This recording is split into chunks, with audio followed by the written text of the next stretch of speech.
Hey everybody, in this video I'm gonna be showing you guys how to add InstaCart card to iPhone wallet. So with that being said guys, let's get started with today's video. So first of all, you just have to download the InstaCart application if you haven't already, and let me just search for it. Yeah, you just have to open it and log in into your account and grab all the InstaCart details from here by going to your profile icon in the top right corner and grabbing your InstaCart card details from here. And once you have done that, you just have to go to Apple Wallet on your iPhone. It should be on your home screen.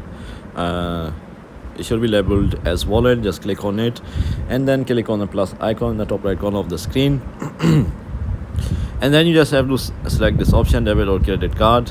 Click on continue, and here either you can scan the wallet or enter card details manually. So in this case, you are gonna have to click on enter card details manually.